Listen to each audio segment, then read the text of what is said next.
The hydraulic wrench slipped, steel jaws biting into skin. Cale Reynor tasted iron. 742 days. That's how long he had eaten alone inside. Hangar 6, the sharp tang of blood.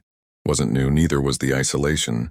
Cale wiped his calloused fingers against cargo pants stained with grease, scars of countless small accidents. The pants, once olive green, had faded into the dull, lifeless shade of spent reactor fuel. His beard, once trimmed with military precision, now sprawled across his jaw like abandoned scaffolding. At 46, his hands were a road map of a man who repaired what others couldn't or wouldn't. The cavernous hangar echoed with each step as he moved between husks of broken spacecraft. Their engines hung open like exposed organs awaiting transplant or removal. The Nexus Corporation didn't waste credits on luxuries, like climate control for mechanics, so Cale kept his thermal canvas jacket on day and night. The jacket told its own story. The left pocket carried 3 protein bars. The right held a folding knife that had once belonged to his grandfather.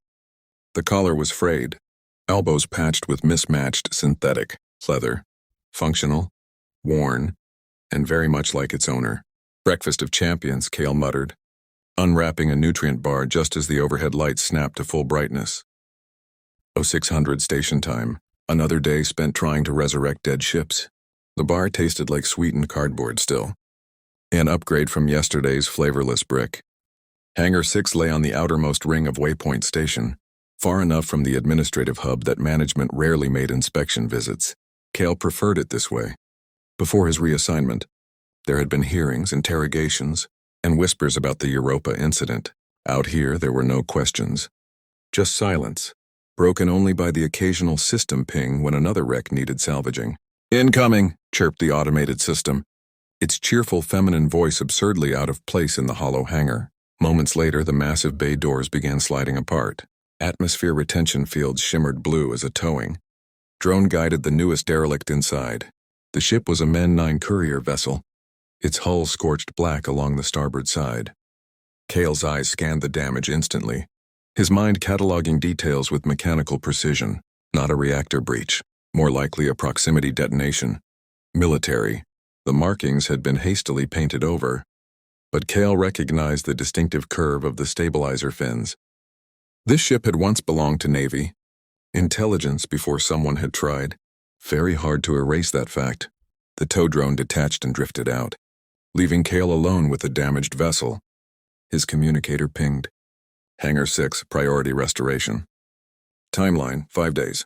Special protocols apply. Cale grunted. Urgence. Nexus's favorite corporate euphemism for, don't ask questions. He'd handled 11 such jobs since being buried in Waypoint's outer ring.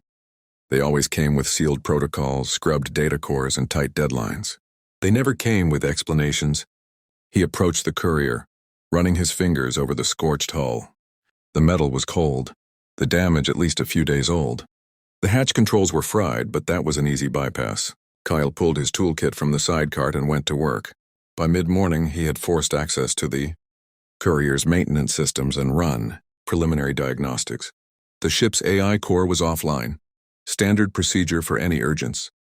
The propulsion system remained intact, though the navigation matrix was beyond saving. Complete replacement would be required. The pilot's chair carried faint traces of organic matter. Evidence Cale deliberately ignored. He'd learned long ago that noticing the wrong things on Waypoint Station led to one outcome: reassignment to someplace even worse. At 1200 hours, the hangar lights dimmed for a moment, the station's subtle reminder of the official lunch cycle. Cale didn't break stride. His rhythm was locked in now, hands moving with the precision of habit as he traced the damage and repaired what could be salvaged. The hum of the ventilation system filled the hangar, joined by the occasional ping of cooling metal. For nearly 2 years, these had been the only sounds in Cale's world, until he heard something else. A scrape, soft, like a boot dragging against metal grating. Cale froze hydrospanner halfway to the next bolt. The sound didn't repeat. 30 seconds ticked by. Then he exhaled, shoulders tight, and resumed work, though slower now, more deliberate, every sense sharpened. 3 minutes later, it came again, louder, unmistakable. Someone or something was moving inside. Hangar 6, Cale slid the spanner into his belt and drew the folding knife from his jacket pocket. The blade snapped open with practiced ease. "Maintenance access only," he called, voice gravelly from disuse. "Identify yourself." Silence. He moved away from the courier, angling himself to take in more of the cavernous space. Massive storage containers cast long shadows, creating blind corners he'd never cared about before. He had always welcomed privacy in this forgotten place. But now privacy had teeth. Privacy was valuable currency on a station this size, but now every shadow felt like it carried a threat. "Station security has been notified," Cale lied, his voice steady as he edged toward his workbench. The real emergency switch sat there, still 15 meters away. "Let's both agree that's not true," a woman's voice replied. She stepped into view from behind a stack of thruster casings, tall, early 30s. Her hair was cropped short and silver, catching the overhead light. One eye, warm brown, watched him sharply. The other was a cybernetic implant, its iris contracting and widening as it studied him with machine precision. She wore standard station coveralls, but they were stripped of rank insignia or ID patches. "Who are you?" Cale demanded, knife angled low but visible. "How did you get in here?" "The name's Weaver." She gave a half shrug. "As for how? Big station, lots of maintenance ducts. People notice uniforms. Nobody notices repair techs." Cale's gaze lingered on her coveralls. They were worn in the right places, grease stains, small tears at the seams. Her hands bore real calluses consistent with technical work, but her stance betrayed her. Too balanced. Too ready. Military, he thought. Or worse, Black Ops. "You're not maintenance," he said flatly. A smile flickered across Weaver's lips. "Neither are you. Not really. Mechanics don't usually carry tactical folders with carbon fiber reinforced blades." Her eyes dropped to the knife in his hand. "That's Meridian Special Forces issue, or a very good knockoff." Kyle said nothing. The knife had been his grandfather's, that much was true. What no one here knew was that his grandfather had served in Meridian Special Forces, Black Division. Weaver tilted her head. "I'm hungry." The words were so unexpected that Cale actually lowered the blade slightly. "What?" "Hungry. Lunch. Midday sustenance, the thing normal humans do about 2,900 hours into their workday." "I know what lunch is," Cale growled. "Why are you here?" "Because I'm hungry. And you've got food." She pointed toward his workbench at the far end of the hangar. "I've seen your setup. You eat alone every day. Same time, same spot. I've been watching for 3 days." Cold dread spread through Cale's chest. 3 days. She'd been here, inside his hangar, for that long without him realizing. Either he was slipping badly, or she was far better than she looked. "I'm not sharing lunch with an intruder," he said. "Intruder implies I broke something." "I didn't." Weaver took a step forward, hands open at her sides. "Look, I'm not here to cause trouble. I just want a quiet place to eat where cameras don't log every bite. Your hangar is perfect. No surveillance except the main doors." That much was true. Kyle had disabled the interior cameras within his first week on assignment. Another detail she shouldn't have known. "I brought my own," Weaver added, producing a small sealed package from her pocket. "Not asking for charity." Cale hesitated, knife still in hand, weighing his options. She wasn't advancing like a threat, but everything about her presence screamed danger.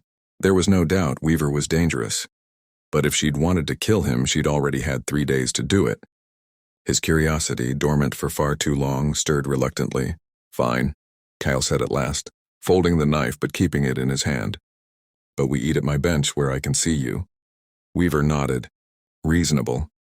They crossed the hangar in silence toward Cale's makeshift dining space along the far wall. A shipping container served as a table with mismatched crates as chairs. A portable thermal unit kept his daily rations warm, usually synthesized protein in whatever form the commissary decided that week.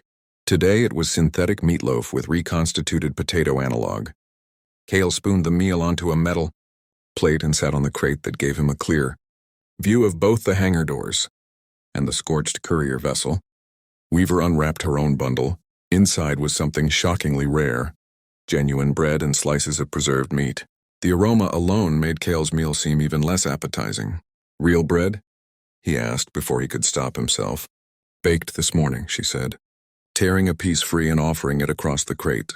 Trade you for some of those potato things. The silent exchange was made. Cale bit into the bread. The taste hit him like a memory from another lifetime. Yeasty, warm, substantial. He couldn't even recall the last time he'd eaten anything that hadn't come from a synthesizer or vacuum-sealed ration pack. After several minutes of quiet eating, Weaver spoke. So, that's an interesting ship you're working on. And there it was. The real reason she was here. It's a job, Kyle said flatly. No different from the others. But she was already shaking her head. Except for the military-grade stealth coating under the civilian paint. Except for the non-standard propulsion configuration. Except for the weapons fire it took from a Navy destroyer 72 hours ago near Titan's orbit. Cale forced his face to remain neutral. That information wasn't in the work order, and it sure as hell wasn't public knowledge. You seem well informed, he said slowly, for a maintenance worker, and suspiciously skilled for someone sneaking around the ass end of a corporate station. Weaver wiped her hands on a cloth, then looked him dead in the eye. Cale Reinor, former Captain Meridian Special Forces, decorated for the Ganymede intervention, court-martialed after the Europa extraction collapsed, officially discharged for insubordination, unofficially buried, out here because you know things that made powerful people very uncomfortable. The thermal unit's low hum suddenly seemed deafening in the silence that followed. Cale set his fork down with deliberate care. Who are you really? He asked quietly. Someone who needs your help with that ship, Weaver replied. Someone who knows what really happened on Europa and why. You took the fall for an operation command. Pretended never existed. Nobody knows that, Kyle said, his voice low and flat. The records were sealed. Records, Weaver countered, leaning forward, her cybernetic eye adjusting as it focused on him, can always be unsealed by the right people with the right motives. Her gaze flicked toward the courier vessel. That ship was carrying something when it was hit. Something that wasn't supposed to exist. I need to know if it's still aboard. Cale studied her cybernetic eye more closely now, noticing the subtle enhancements. Military grade, not civilian. Ava's artificial eye gleamed faintly as she leaned back. Why you? Jackson asked flatly. Why not take this through proper channels? Because proper channels are compromised, she replied, tapping the edge of her cybernetic implant. And because you're the only person within 17 parsecs who can crack a secured intelligence courier without setting off the failsafes. Jackson let out a humorless laugh. You've got the wrong guy. I fix thrusters, replace nav systems. I don't break into classified compartments. Ava's gaze hardened. The Europa operation file says otherwise. You bypassed a level 9 facility, firewall with nothing more than a half-broken terminal and some improvised code. 12 people made it out alive because of you. 13 went in, Jackson corrected before he could stop himself. His jaw tightened the moment the words left his mouth. 13, Ava agreed quietly. Commander Leora stayed behind. Because she went back for the data core after you'd already gotten the team out. That wasn't your fault, and it wasn't your call. The reminder hit Jackson like a physical blow. His mind replayed it, the alarms blaring, the shuttle waiting, and Leora's voice over the comm. 2 minutes, I can grab the core. Hold position. His decision to wait. The blast that tore everything apart. He swallowed hard. What do you want from me? His appetite was gone. I want to show you something first. Slowly, Ava slid a small data chip across the crate between them. Security footage. Pulled from a Helios Corp orbital platform near Europa. Dated 3 weeks ago. Jackson hesitated, then slotted the chip into his datapad. The feed was grainy, corridor footage in dim light. A lone figure moved with purpose, sweeping doorways. Then she paused, turning toward the camera. Jackson's blood ran cold. It was Leora. Older now, a scar bisecting her cheek, but without question her. That's impossible, he whispered. She died. I saw the blast consume the facility. Apparently not, Ava said. 2 days after this footage, she stole schematics for a next-gen wormhole stabilizer from the Helios mainframe. 3 days later, the courier ship sitting in your hangar launched from Titan, stationed with a high-value passenger and cargo. Yesterday it was ambushed by a military destroyer without warning. Jackson's mind spun. If Leora had survived, if she'd stolen classified tech, if she was on the run, you think she was on that ship? He asked, though he already knew the answer. I think she sent it to you, Ava corrected. The pilot was dead when it limped here. But the autopilot was programmed to find this station, this hangar, no matter what. The manifest was even tampered with to guarantee it landed in your lap. Jackson's gaze shifted to the damaged courier. The silent hulk loomed in the corner like something waiting to wake. "If you're right," he muttered. "Why hasn't she reached out?" "Maybe she already has," Ava said calmly. "Have you checked every communication node? Every hidden frequency? Or did you just follow your protocol?" "Full scans aren't standard procedure for urgent jobs," Jackson admitted. "Forget protocol. Jackson, if Leora survived and has gone rogue with technology like this, it's far bigger than Helios Corp's chain of command." Jackson rubbed at his beard, heart pounding. The story was insane. But the footage didn't lie. And there had been something off about this courier. The battle scars. The fast-track orders, the way it had been dumped on him specifically. "Let's say I believe you," he said at last, carefully. "What's your proposal?" Ava crumpled the food wrapper in her hands. "We tear that ship apart, stem to stern. If Leora left you something, coordinates, a message, or the tech itself, we find it before Helios security does. Then we decide what comes next." Jackson studied her across the makeshift table. "You still haven't told me who you're working for." "Would you believe me if I did?" "Probably not." "Then let's skip that part." Ava stood, her cybernetic eye glinting. "So, are you in?" The question hung heavy. Jackson stared at his half-eaten meal, then at the ship that might hold the answer to the guilt he'd carried for years. If there was even the smallest chance Leora was alive. "I'm in," he said finally. "But we do this carefully. Helios Corp doesn't send urgents without watching hangar feeds. They'll be monitoring the main systems even if they can't see inside." "How long before someone does a physical check?" Ava asked. "Standard procedure is 48 hours for an initial assessment," Jackson said, checking the station clock. "We've got roughly 29 hours before anyone comes poking around." They moved together toward the courier's hull. Jackson's trained. Gaze hunted beyond the obvious, scorch. Patterns he'd first blamed on a proximity, blast now looked staged, designed to hide the ship's true signature. The communications array was damaged, but oddly intact in places it shouldn't have been for a straightforward attack. Ava worked with the quiet precision of someone used to high-stakes environments. They fell into a steady rhythm, examining panels and seams without wasting words. When Jackson found a hidden access plate under the starboard stabilizer, Ava was already there with a tool set to peel the seals. Inside, the courier was compact and efficient. The cockpit bore clear, signs of a rushed evacuation, blood, spatters on the pilot restraints. Emergency system still set to standby. Jackson dove into the main console while Ava checked the crew quarters. "Flight logs wiped," he called. But there's a ghost cache in the backup array. Someone tried to make it look erased but left the real data intact.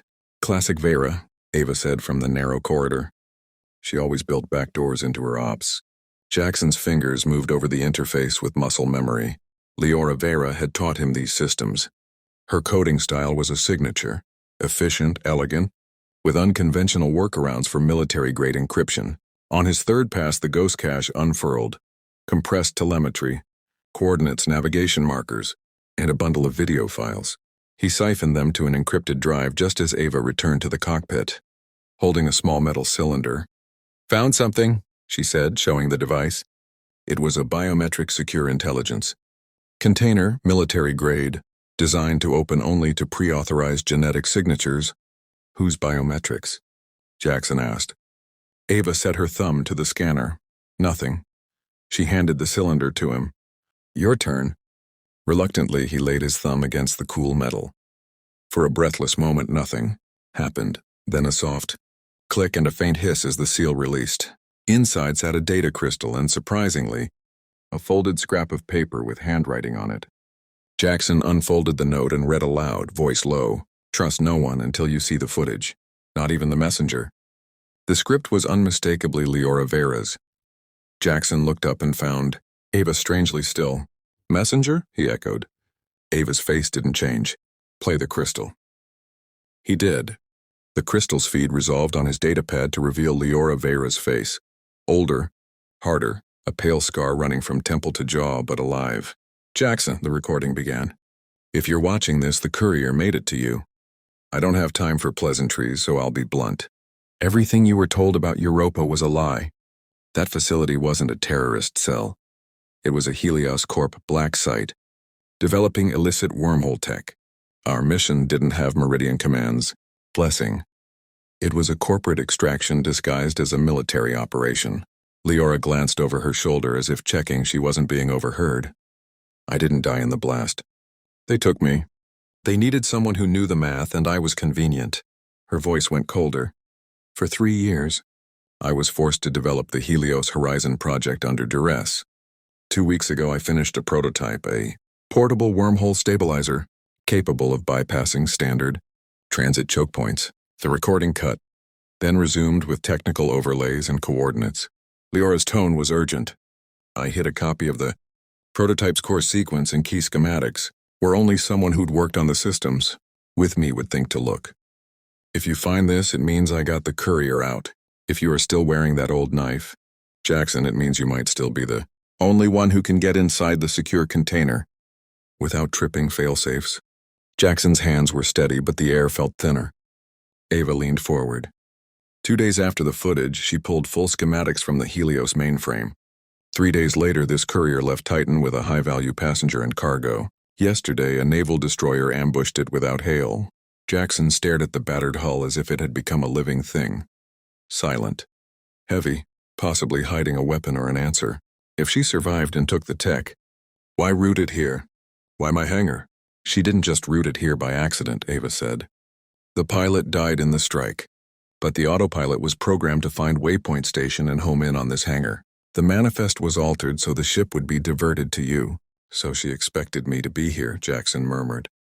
The implication hit him. Leora had trusted him enough to funnel her escape through his hands. Why hasn't she contacted you, he asked. Maybe she already has, Ava answered. Have you scanned every comm node? Every hidden band? Full comm sweeps aren't standard for urgence, Jackson said. Then ditch the protocol. Ava's voice was flat. If Vera's alive with tech like that, this isn't a corporate salvage job anymore. Jackson rubbed at his jaw, the old guilt and sudden possibility tangling together. The footage and the cylinder were real. The courier's battle pattern and the expedited orders were anomalies. All right, he said slowly. Suppose I believe you. What exactly do you want me to do? Ava folded the empty wrapper with efficient fingers. We stripped that ship. Every panel, every conduit. If Vera left a message, a coordinate, or the damn prototype itself, we find it before Helios security realizes what's gone missing, and before corporate forces show up. Then we decide. Jackson watched her stand, then looked down at his half-eaten ration and out at the hulking steel of the courier, an object that might explain the question that had haunted him for years, if there was even the slightest chance Leora lived. I'm in, he said finally. But we move slow and careful. No heroes. Ava's cybernetic iris